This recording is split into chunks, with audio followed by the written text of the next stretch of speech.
فقد قال الله تعالى في كلامه المجيد والفرقان الحميد.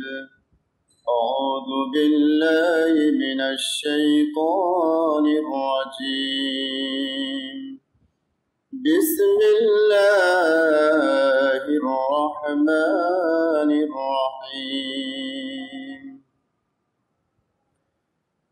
يا أيها الذين آمنوا اتقوا الله ولتنظر نفس ما قدمت لغد واتقوا الله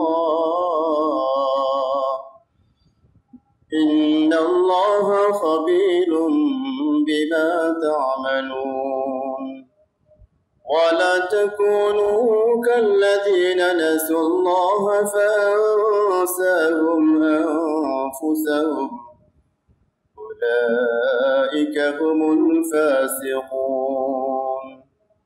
لا يستوي أصحاب النار وأصحاب الجنة أصحاب الجنة هم الفائزون.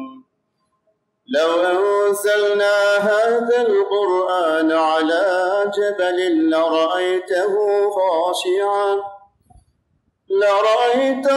خاشعا متصدعا من خشية الله.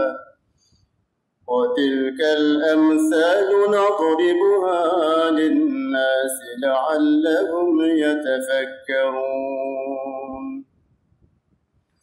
وقال تعالى في موضع آخر واتقوا يوما ترجعون فيه إلى الله ثم توفى كل نفس ما كسبت وهم لا يظلمون. وقال النبي الأمين صلى الله عليه وسلم الجاهر بالقرآن كالجاهر بالصدقة والمسر بالقرآن كالمسر بالصدقة أو كما قال عليه الصلاة والسلام. সংক্ষিপ্ত হামদ ও সানার পর সম্মানিত সমবেত মুসলিম কেরাম, আপনাদের খিদমতে আল কোরআনুল কারীমের সূরাতুল বাকারার 281 নম্বর আয়াতের অংশ বিশেষ তেলাওয়াত করেছি।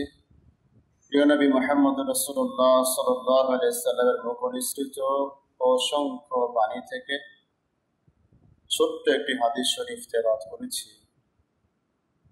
এর আলোকে আজকের জুমার খুতবার বিষয় গোপন ইবাদত। এই শিরোনামে ইনশাআল্লাহ খুতবা দেওয়ার প্রয়াস পাবো। সুবহানাকা লা ইলমা লানা ইল্লা মা আল্লামতানা ইন্নাকা আনতাল আলিমুল হাকীম।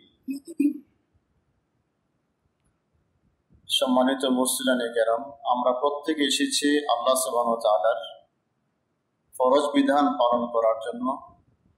জুমার সালাত আদায় করতে আমরা এসেছি।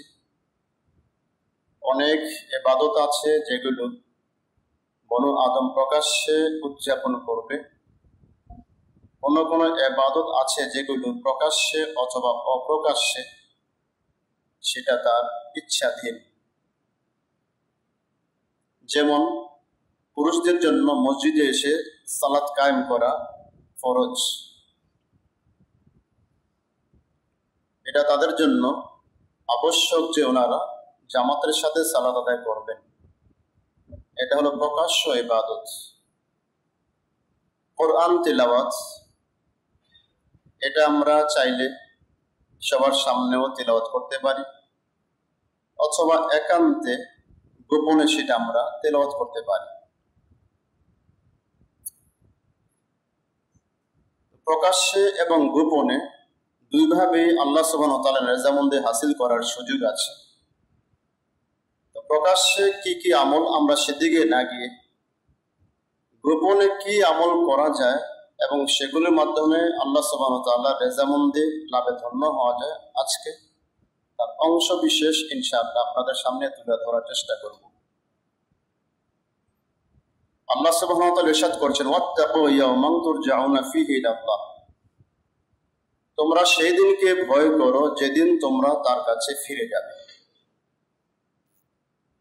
সুম্মা তুওয়াফা কুল্লু নাফসিম মা কাসাবাত ওয়া হুম লা ইউযলামুন, অতঃপর প্রত্যেককে তিনি যে যা অর্জন করেছে তা বুঝিয়ে দিবেন, কারোর প্রতি জুলুম করা হবে না।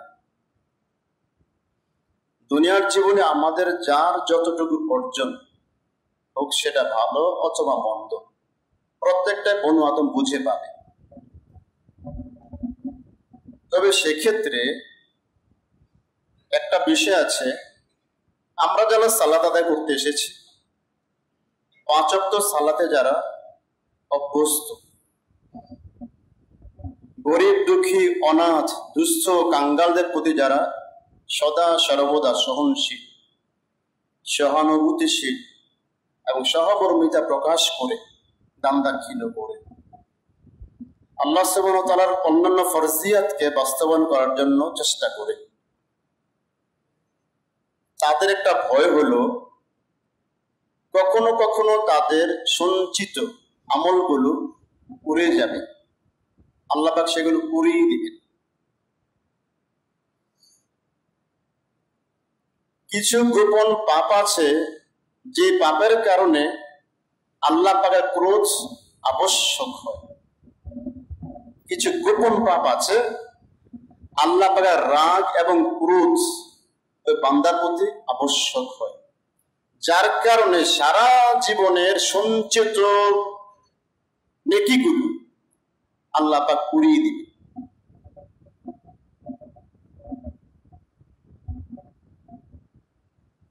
সম্মানিত উপস্থিতি, গোপন কিছু অপরাধ, যে অপরাধের কথা না বললেই নয়, আমাদের কষ্টের সালাত, সিয়াম, হজ, যাকাত, দান দাক্ষিণ্য, আমলে সালেহ, জিকির, আজকার, তাসবিহ, তাহলিল, সালাতুত তাহাজ্জুদ, সালাতুত তারাবি, কিয়ামুল লাইল, কোরআন তিলাওয়াত, খুব কষ্টের উপার্জন। কিন্তু আল্লাহ পাক কি করবেন? যদি আমার প্রতি অসন্তুষ্ট হন, সেগুলো উড়িয়ে দিবেন। সাহাবায়ে কেরাম জানতে চাইলেন, আমাদের সঞ্চিত অর্জিত আমল উড়িয়ে দিবেন, ওনারা কারা? কাদের আমল আল্লাহ পাক উড়িয়ে দিবেন? সাহাবায়ে কেরামের প্রশ্ন। আল্লাহ রাসূল বললেন, লা আ'লামান্না আকওয়ামান মিন উম্মতি, অবশ্যই আমি আমার উম্মতের একটা দল সম্পর্কে জানি, ইয়াতুনা ইয়াউমাল কিয়ামাতি বিহাসানাত, যারা কিয়ামতের মাঠে অঢেল নেকি নিয়ে হাজির হবে।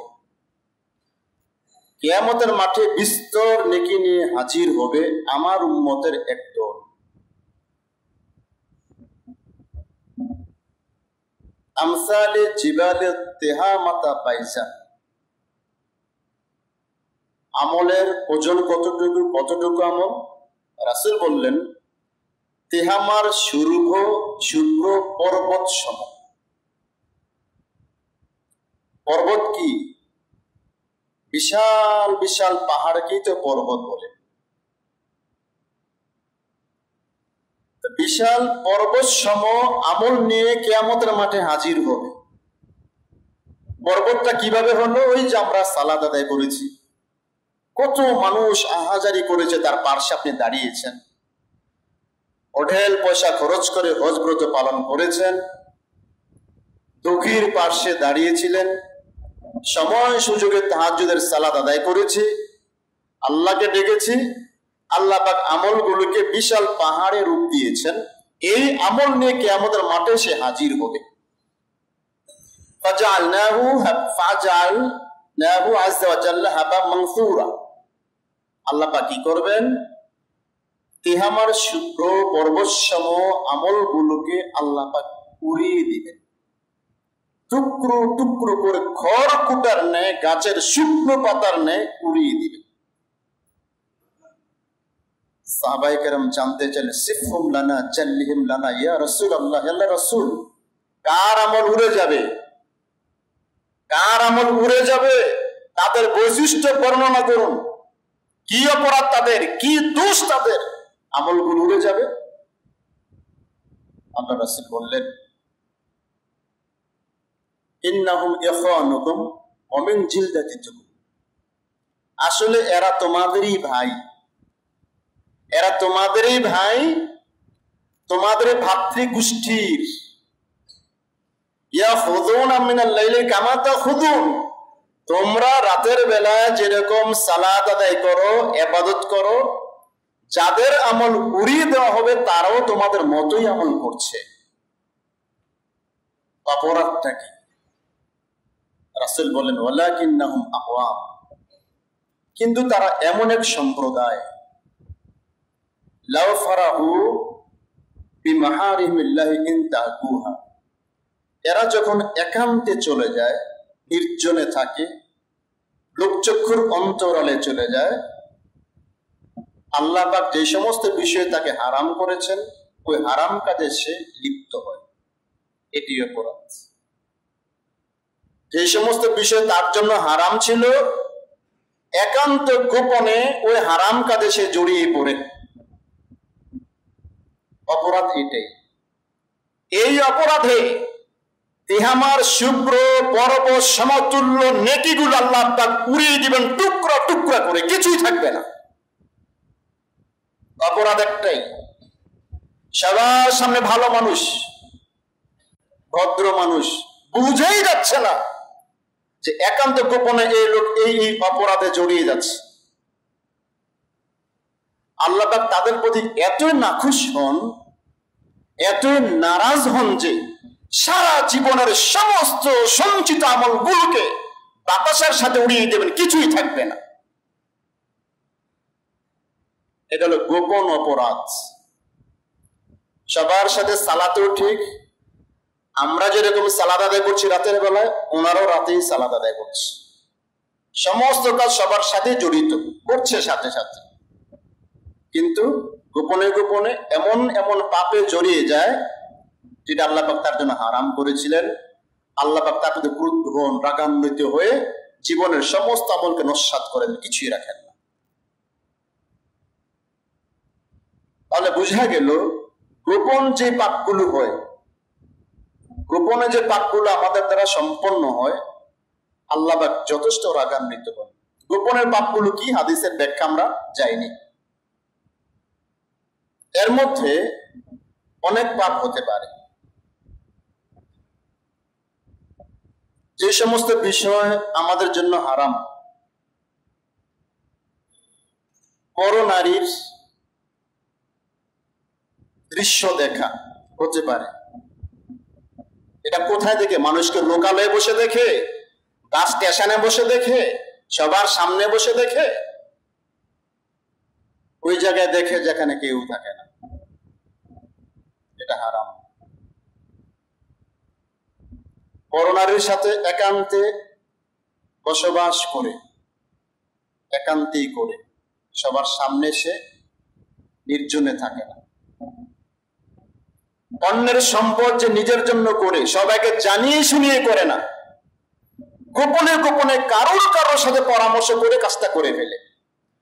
এই জাতীয় যত রকম হারাম আমাদের জন্য ছিল, এই সমস্ত হারাম কাজে যারাই জড়িত হবে, জীবনের সমস্ত কষ্টার্জিত নেকিগুলোকে আল্লাহ পাক টুকরো টুকরো করে বাতাসের সাথে উড়িয়ে দিবেন, কিছুই রাখবেন। এ হলো গোপন পাপ। এবার গোপন আমলে আসে। গোপন পাপে সব শেষ, কিছুই থাকে না, কিছুই থাকে না, সব আল্লাহ পাক ভেনিশ করে দেন। এবার গোপন কিছু আমলে আসে, যেটাতে আল্লাহ পাক অঢেল খুশি হন, বিস্তর খুশি হন। জুবাইর বিন আওয়াম রাদিয়াল্লাহু তাআলা আনহু তিনি বলছেন, মানিস্তাতা মিনকুম আন তাকুনা লাহু খাবিয়া মিন আমালিন সালিহ ফালইফআল, তোমাদের মধ্যে কারোর যদি সক্ষমতা থাকে গোপনে ইবাদত করার, সে যেন করে নেয়। গোপনে আমল করার সক্ষমতা আছে, স্বাস্থ্য আছে, সেজন্য সেটা করে নেয়। গোপন আমলগুলো কি? আমলের ধরন মোটামুটি 3 প্রকারে হয়। একটা হলো হৃদয় থেকে উচ্চারিত, আরেকটা জবান দিয়ে, আরেকটা শরীরের অঙ্গ প্রত্যঙ্গ দিয়ে, তবে হৃদয়ের যে ইবাদত সেটার গুরুত্ব সবচাইতে বেশি। হৃদয় যার পরিশুদ্ধ, জীবনের সমস্ত কর্মকাণ্ড তার পরিশুদ্ধই হয়। হৃদয় যার নষ্ট, কলুষিত, প্রশ্নবিদ্ধ, সমস্ত কাজে কাজে তার এই অবস্থা। সেজন্য হৃদয়ের ইবাদতটা সবচেয়ে গুরুত্বপূর্ণ। হৃদয়ের ইবাদতটা কি? কুলুসিয়াতের সাথে হৃদয়ের ভিতর থেকে আল্লাহ পাকের ওয়াহদানিয়তের স্বীকৃতি দেওয়া, হৃদয় থেকে, অন্তর থেকে আন্তরিকভাবে মাবুদ একজন, আমি তার গোলাম, তাওহীদের স্বীকৃতিটা যথাযথভাবে যে দিবে, সে হৃদয়ের ইবাদত করল। হৃদয় দিয়ে ভালো কাজের সংকল্প করা যায়, হৃদয় দিয়ে মানুষের উপকার করার পরিকল্পনা প্রণয়ন করা যায়, হৃদয় দিয়ে শিরকের কর্মকাণ্ডকে ঘৃণা করা যায়, বিদআতি কর্মকাণ্ডকে ঘৃণা করা যায়, আমল সলেহকে হৃদয় থেকে হৃদয়ে গ্রহণ করা যায়। এই সমস্ত বিষয়গুলো হৃদয়ের। হৃদয় থেকে তাসবিহ তাহলিল করা যায়, অন্তর থেকে বলা যায় লা ইলাহা ইল্লাল্লাহ, হৃদয় থেকে বলা যায়। সুতরাং যেই আচরণটা, জিকির আজকারটা সির্ফ আল্লাহর জন্য হৃদয় থেকে উৎসারিত হবে, এটা গুরুত্ব আল্লাহর কাছে সবচাইতে বেশি। সেজন্য ইসলামের পঞ্চম খলিফা ওমর বিন আব্দুল আজিজ একদিন খুতবার মিম্বরে দাঁড়িয়ে উপস্থিত মুসল্লিদেরকে বলছেন, ইয়া আইয়ুহান নাস আসলিহু আখিরাতাকুম ইউসলিহুল্লাহু লাকুম দুনিয়াকুম ওয়াসলিহু সারাইরাকুম ইউসলিহুল্লাহু লাকুম আলানিয়াতাকুম। ওহে লোক সকল, শুনে রাখো, তোমরা তোমাদের আখিরাতকে পরিশুদ্ধ করে নাও। আখিরাতকে যারা পরিশুদ্ধ করবে, দুনিয়ার সমস্ত কিছু আল্লাহ পাক তোমার পরিশুদ্ধ করবেন। তোমরা তোমাদের গোপন সমস্ত কার্যাবলীকে পরিশুদ্ধ করো, প্রকাশ্য সমস্ত কাজকে আল্লাহ পাক পরিশুদ্ধ করে দিবেন। এখানে গোপন আমলের কথা বলা হয়েছে, গোপন কার্যাবলীর কথা বলা হয়েছে। আমাদের প্রকাশ্যে যে কাজ কারবার হয়, এটার ধরনটা থাকে একরকম, লোকচক্ষুর অন্তরালে যে কাজটা হয় ওটার ধরন থাকে মোটামুটি অন্যরকম। ওমর বিন আব্দুল আজিজ সে কথায় বলেছেন, গোপনে যেটা হয় এটাকে ঠিক করে নাও, আল্লাহ পাক প্রকাশ্যে সবকিছুকে ঠিক করে দিবেন। ইমাম শাফি রাহিমাহুল্লাহ সেজন্য বলেছেন, একজন মুমিন তাকওয়াশীল পরহেজগার ব্যক্তির যত আমল তার ঘটে তার জীবনে, এগুলো যখন হৃদয় থেকে উৎসারিত হবে, তখন সেটার কার্যকারিতা অনেক বেশি হবে। ইমাম শাফি বলেন, আশাদুল আমালি সালাসা, মুমিন মুত্তাকি যারা হবে তাদের জন্য তিনটি কাজ সবচাইতে কঠিন। তিনটি কাজ সবচাইতে কঠিন। এক নম্বর, আল জুদ মিন ইল্লাহ, অভাব অনটনের মধ্যে দান দাক্ষিণ্য করা কঠিন কাজ। পকেটে পয়সা নাই কিন্তু দান করতে হবে। পকেটে পয়সা নাই, মিসকিন, ইয়াতিম, ফকির দাঁড়িয়ে আছে, দিতে হবে।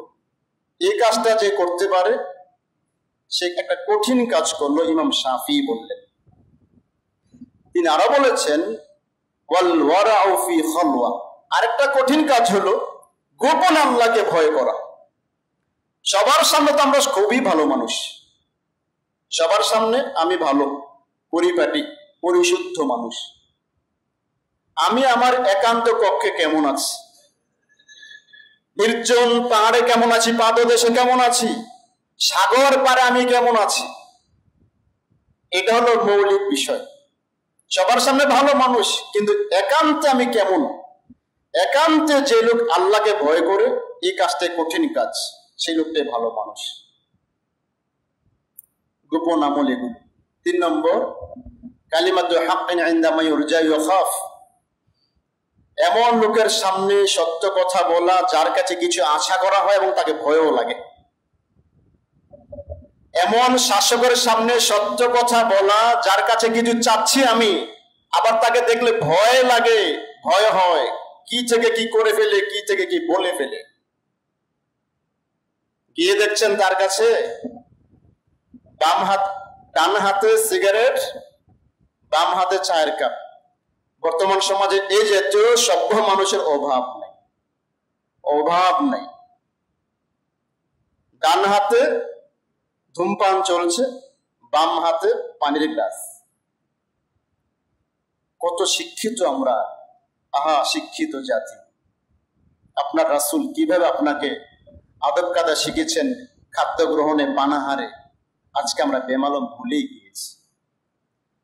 এখন আপনি যার কাছে গেলেন কিছু চাওয়ার জন্য, গিয়ে দেখছেন ডান হাতে ধূমপান করছে, বাম হাতে চা। আপনার তো প্রয়োজন কাজটা উদ্ধার করা।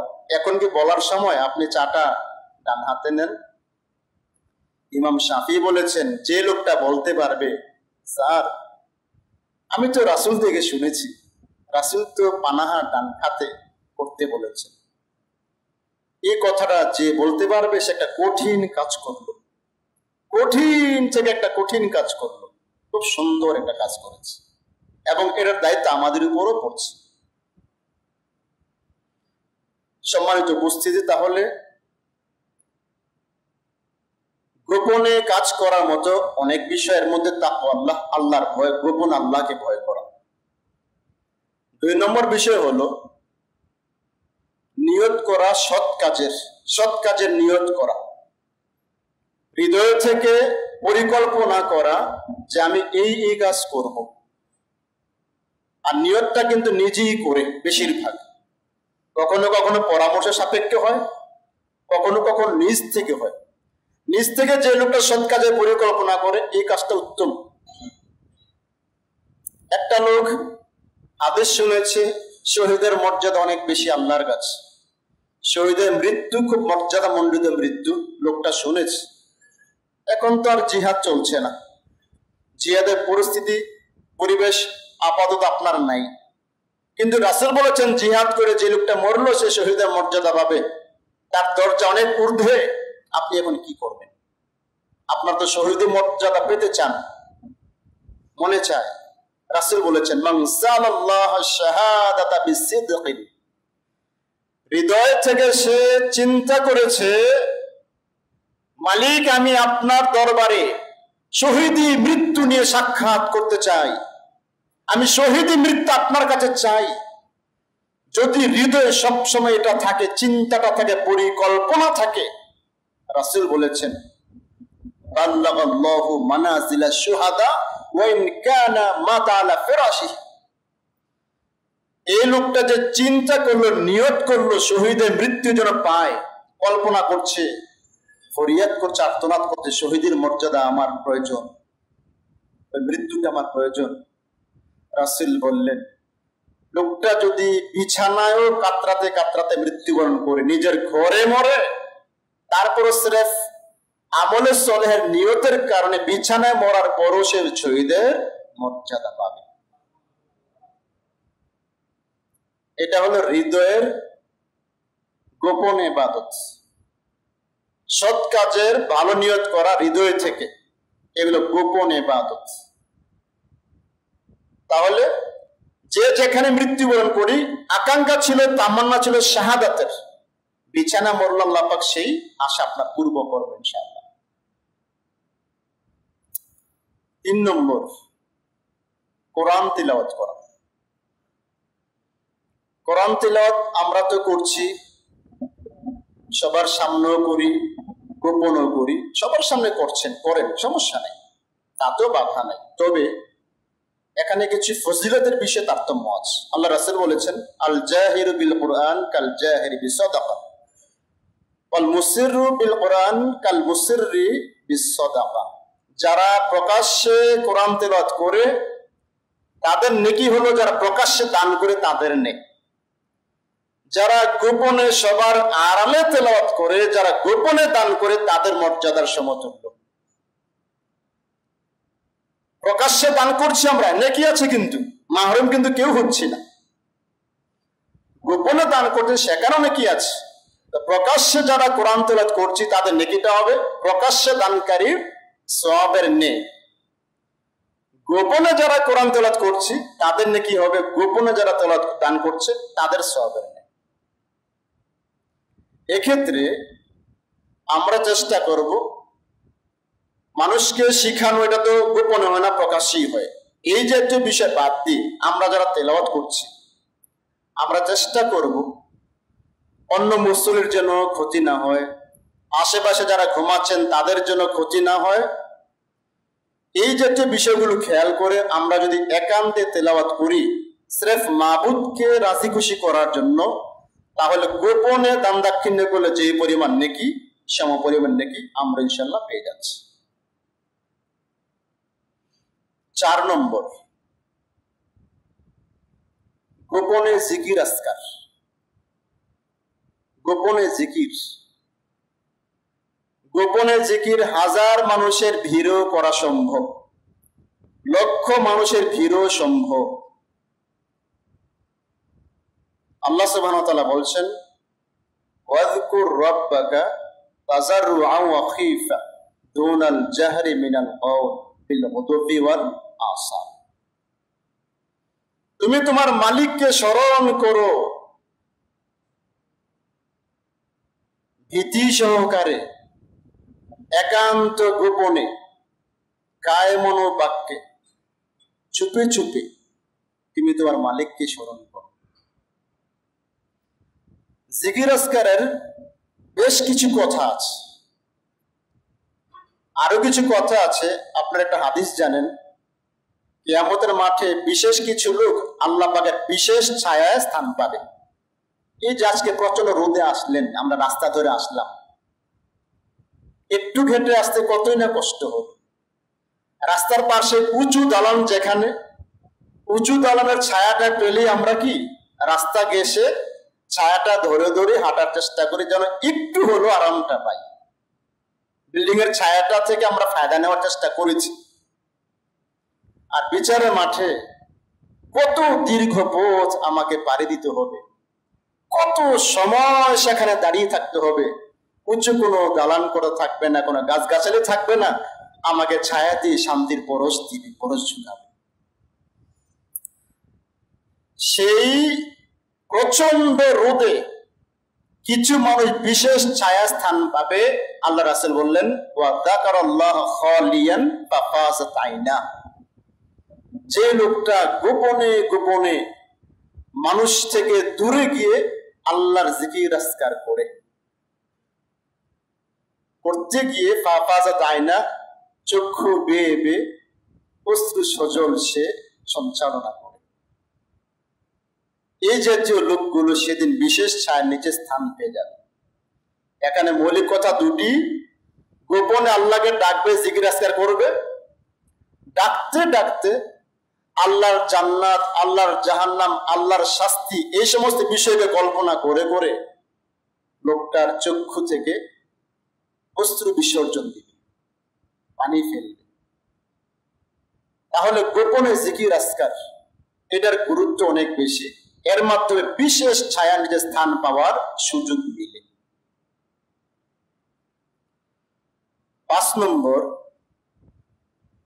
গোপনে দোয়া করা।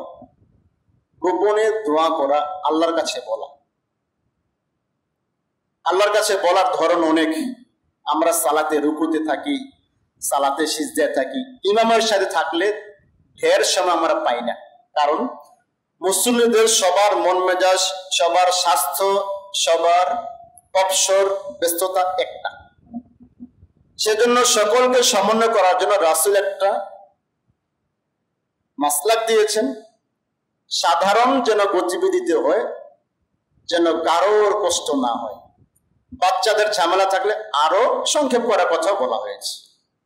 যতটুকু পারছি রুকুতে সিজদাতে তাসবিহ তাহলিল করে আমরা আমাদের ব্যক্তিগত দোয়াগুলো একটা দুইটা বলার সুযোগ পাই। আমরা যখন একান্তে সালাতে থাকবো সেখানেও আল্লাহকে ডাকার যদি সুযোগ হয় রুকুতে সিজদাতে, অথবা শেষ তাশাহুদের বৈঠকে, অথবা সালাত শেষে হাত তুলে আল্লাহর কাছে বলা, অথবা যে কোনো সময় আল্লাহর কাছে হাত তুলে বলা, হাত তোলা ছাড়া বলা, রাস্তাঘাটে চলতে গিয়ে আল্লাহকে পড়া। এক্ষেত্রে জিকির আজকার করতে গিয়ে, দোয়া করতে গিয়ে আমরা যেন সীমা লঙ্ঘন না করি। উদউ রাব্বাকুম তাজাররুআন ওয়া খুফিয়া, তোমরা তোমাদের মালিককে ডাকো বিনীতভাবে, ভীতি সহকারে। ইন্নাহু লা ইউহিব্বুল মুতাদিন, তিনি সীমা লঙ্ঘনকারীদের পছন্দ করেন না। আল্লাহকে ডাকতে গিয়ে জিকির করতে করতে আমাদের কেউ মাতাল হয়ে যায়, নিজ স্থানে থাকে না, কেউ উঠে যাচ্ছে গাছের মধ্যে, কেউ চলে যাচ্ছে স্টেজের মধ্যে, কেউ চলে যাচ্ছে প্যান্ডেল ছিঁড়ে ফেলতেছে, কত হাত ডাক নাচানাচি ফালাফালি শুরু হয়ে যায়। আল্লাহকে ডাকতে ডাকতে জিকির করতে করতে, এগুলো অনুচিত, এগুলো সীমা লঙ্ঘন। মালিককে ডাকতে হবে গোপনে, একান্ত গোপনে। জাকারিয়া আলাইহিস সালাম আল্লাহকে ডেকেছিলেন অত্যন্ত গোপনে। এই জাতিকে দোয়ার আদব শিক্ষা দেওয়ার জন্য জাকারিয়া আলাইহিস সালামের দোয়া আল্লাহকে বেশি পছন্দ করে আমাদেরকে দোয়ার আদব শিক্ষা দিয়েছেন তার দোয়া থেকে। জাকারিয়া আলাইহিস সালাম আল্লাহকে বলেছেন তার সন্তানের কথা, তার সন্তানের প্রয়োজন। আল্লাহ বললেন জাকারিয়ার কথা, ইয নাদা রাব্বাহু নিদাআন খাফিয়্যা, তোমরা জাকারিয়াকে স্মরণ করো যখন তিনি তার মালিককে ডেকেছিলেন চুপে চুপে, মনের কথাগুলো, মনের চাহিদাটা তিনি তার মালিককে বলেছেন চুপে চুপে, গোপনে গোপনে। এটা হলো দোয়ার আদব। দোয়ার শিষ্টাচার হলো মালিককে গোপনে গোপনে বলতে হবে, যেন কোনো মানুষ আশেপাশে যারা আছে তারা যেন বুঝতেই না পারে আমি হাউমাউ করে কান্নাকাটি করছি আল্লাহকে পাওয়ার জন্য, আমার চাহিদাগুলো অর্জন করার জন্য আমি যে কান্নাকাটি করছি, আশেপাশে লোকজন টেরও না পায়।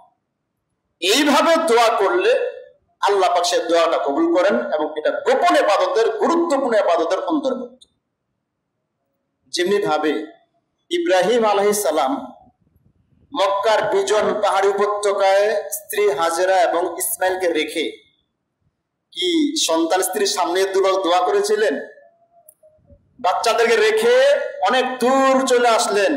যখন আড়াল হয়ে গেল স্ত্রী, আড়াল হয়ে গেল পুত্র সন্তান, কেউ কাউকে দেখছে না, ইব্রাহিমের সম্পর্ক সরাসরি মালিকের সাথে। তখন তিনি মালিককে বললেন, রব্বি জাআল হাযা বালাদান আমিনা ওয়ারযুক আহলাহু মিনাস সামারাতি মান আমানা বিনহুম বিল্লাহি ওয়াল ইয়াউমিল আখির। ইব্রাহিম তার প্রভুকে ডেকে বললেন, হে আল্লাহ, এই স্থানটাকে, এই নগরীটাকে শান্তির নগরীতে আপনি রূপান্তরিত করুন, এবং এখানে যারা বসবাস করবে তাদেরকে ফল ফলাদি দিয়ে আপনি রিজিক প্রদান করুন। ইব্রাহিম আলাইহিস সালাম দোয়াটা গোপনে গোপনে যে দোয়া করেছিলেন, আজকে দোয়াটা কবুল। নির্জন পাহাড়ি উপত্যকা ছিল, আজকে সেখানে লক্ষ মানুষের প্রতিটা মুহূর্তে সমাগম, কিয়ামত পর্যন্ত জারি থাকবে, দোয়া কবুল। সুতরাং গোপনে দোয়া করলে, হৃদয় থেকে যদি মালিককে বলা যায়, ডাকা যায়, ইনশাআল্লাহ আপনার গোপন ইবাদত আল্লাহ পাক কবুল করবেন। গোপন নফল সালাত, প্রথমে বলেছি কিছু ইবাদত আছে প্রকাশ্য, কিছু আছে ইচ্ছাধীন। ধরে নিন আপনি জোহরের সালাতে মসজিদে আসবেন, সুন্নাতে রাতে রাতে সংশ্লিষ্ট, আপনি চাইলে আপনার ঘরে, আপনার নিজস্ব কক্ষে পড়ে মসজিদে আসতে পারেন, অথবা যে কোনো সালাত আপনি আপনার ঘরে নফল সালাত বা অন্যান্য সালাত পড়তে পারেন। বলে লাভটা কি? আপনার রাসূল বলেছেন, সবার সামনে পড়া, গোপনে আদায় করা, পার্থক্যটা কি শোনেন। আল্লাহ রাসূল বলেছেন, সালাতুর রাজুলি তাতাফুআন তাআদিলু সালাতাহু আয়ুনুর রাজুল 25। কোন লোক যদি তার ঘরে অথবা নির্জনে নফল সালাত আদায় করে একবার, এই সালাতটাই সবার সামনে 25 বার আদায় করলে যেই পরিমাণ নেকি, গোপনে একবার আদায় করলে সম পরিমাণ নেকি তার মিলবে। সুবহানাল্লাহ, 25 বার। সবার সামনে 25 বার আদায় করলে যে সওয়াব, আপনার ঘরে একবার সমান সওয়াব। তাহলে নির্জনে মালিককে যতটুকু হৃদয়ের কথাটা বলা যায়, হৃদয়ের থেকে যতটুকু সালাদটাকে সাজানো যায়, সবার সামনে ততটুকু সাজানো যায় না, ততটুকু মালিককে বলা যায় না, পরিবেশটা অনুকূলে থাকে না। সুতরাং আল্লাহকে রাজি খুশি করার জন্য আপনি সবার অন্তরালে গোপনে গিয়ে আল্লাহকে খুশি করে 2 রাকাত সালাত আদায় করুন, সেখানে অনেক কিছু আপনার জন্য মিলবে। 7 নম্বর, দুস্থ, ইয়াতিম, কাঙ্গাল তাদের সহযোগিতা যারা থাকে, এটা একটা গোপন আমল। এই সহযোগিতা বহু মানুষ থাকে না। কারণ হলো, আমরা যারা বর্তমান পৃথিবীতে বসবাস করি, আমরা হইলাম তেলার মাথায় তেল ঢালার লোক। বিয়ের প্যান্ডেলে স্থান পায় কারা পাচ্ছে? আমার যে বাগা বাগা আত্মীয় স্বজন যারা দাওয়াতটা খেয়ে 5,000 টাকা দিয়ে যেতে পারবে, এদেরকে আমরা টার্গেট করে দাওয়াত দিচ্ছি। যে কোনো অনুষ্ঠানে এই যত লোকের এই সমাদর এবং সমাগম বেশি, কারণ এরা মোটরসাইকেল নিয়ে আসবে, নিজস্ব গাড়ি নিয়ে আসবে। আমি দেখাতে পারবো আমার বাড়ি দেখেন কতটা মোটরসাইকেল এসেছে, কত গাড়ি এসেছে, কত অভিজাত মানে লোকজন আজকে যোগদান করেছে। আজকে যদি নিম্ন শ্রেণীর লোকজন আসে, আমার মান ইজ্জত নষ্ট হয়ে যাবে। এই হলো আমাদের চিন্তা ভাবনা। আপনার রাসূল বলেছেন, as-sa'i আলাল আরমিলাতি ওয়াল মিসকিন, যারা বিধবা নারী, দুস্থ, অসহায়, কাঙ্গাল মানুষের ভরণ পোষণের কাজে যারা চেষ্টারত, এই পথে যারা চেষ্টা করে চলছে, রাসূল বলেছেন কাল মুজাহিদি ফি সাবিলিল্লাহ, আল্লাহর রাস্তা যারা যুদ্ধ করছে, যুদ্ধ চলমান, যোদ্ধা বর্তমান, যুদ্ধ করে করে যতটা নেকি পাচ্ছে, আপনি একজন বিধবার দায়িত্ব নিলে, তার ভরণ পোষণের চেষ্টা করলে সম পরিমাণ নেকি আপনি পেয়ে যাচ্ছেন। একটু আগে বলেছি শহীদের মর্যাদা অনেক অনেক বেশি। একজন গরিব মানুষ, নিঃস্ব মানুষের পার্শ্বে দাঁড়ালে, ময়দানে যুদ্ধে ঝাঁপিয়ে পড়লে যত নেকি হবে, সম পরিমাণ নেকি আল্লাহ পাক আপনাকে দিচ্ছেন।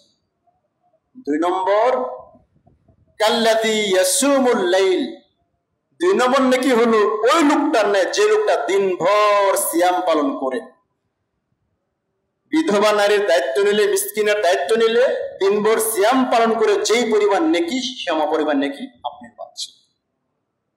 ইয়াকুমুল লাইল, যারা রাত্রের ঘুম হারাম করে দিয়ে তাহাজ্জুদের সালাতে ব্যস্ত থাকে, বিধবার পার্শ্বে যারা দাঁড়ায়, মিসকিন অসহায় মানুষের পার্শ্বে দাঁড়ায়, রাতভর তাহাজ্জুদের সালাত আদায় করে যেই পরিমাণ নেকি মিলে, সম পরিমাণ নেকি সেখানেও আপনার মিলবে। এই জাতীয় আরো কত আমল আছে যেগুলোর মাধ্যমে মালিককে রাজি খুশি করা সম্ভব। সম্মানিত উপস্থিতি, পরিশেষে আল্লাহ রাসূলের একটা হাদিস শুনি আমরা শেষ করছি। আমাদের হৃদয়টা যেন সদা সর্বদা আল্লাহমুখী থাকে, গোপনে মালিককে ডেকে ডেকে তার রেজামন্দি হাসিল করতে পারি, তার কিছু দোয়া আছে। মাসনুন যে দোয়াগুলো সালাতের পরে, ফরজ সালাতের পরে কিছু দোয়া কালাম আছে, পার্শ্বে ঝুলানো আছে। এই যে দোয়া বা আরো বেশি থাকতে পারে, এগুলো ক্ষণে ক্ষণে বারে বারে পরে পরে মুখস্থ করে ফেলবেন। 5 ওয়াক্ত সালাতের পর চেষ্টা করবেন এই দোয়াগুলো যেন আমরা নিয়মিত পড়ি।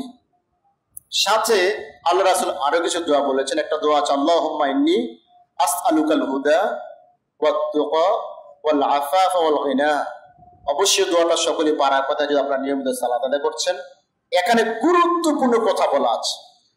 আল্লাহ রাসূল আরেকটা দোয়া আপনাকে শিক্ষা দিয়েছেন, আমরা যেন বলি প্রতিদিন, আল্লাহুম্মা ইন্নী আউযু বিকা মিনাল আজিজি ওয়াল কাসাল ওয়াল জুবনি ওয়াল বুখল। হে আল্লাহ, আমি আপনার কাছে বিরুদ্ধে থেকে, পুরুষতা থেকে, কৃপণতা থেকে আশ্রয় চাই।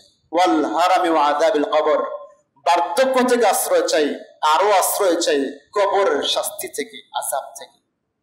বার্ধক্য দারুণ একটা কষ্টের বয়স। বার্ধক্য দারুণ একটা কষ্টের বয়স। আল্লাহর কাছে বারে বারে ক্ষণে ক্ষণে আশ্রয় চাওয়া আমাদের সবার উচিত। এই দোয়াতে আল্লাহ রাসূল আরো বলেছেন, আমরা যেন বলি আল্লাহুম্মা আতি নাফসি তাকওয়াহা, হে আল্লাহ আমার অন্তরটাকে আপনি তাকওয়া দিয়ে ভরে দেন, আমার হৃদয়টাকে আপনি তাকওয়া দান করেন। ওয়া যাক্কিহা, আপনি আমার অন্তরটাকে পরিশুদ্ধ করুন।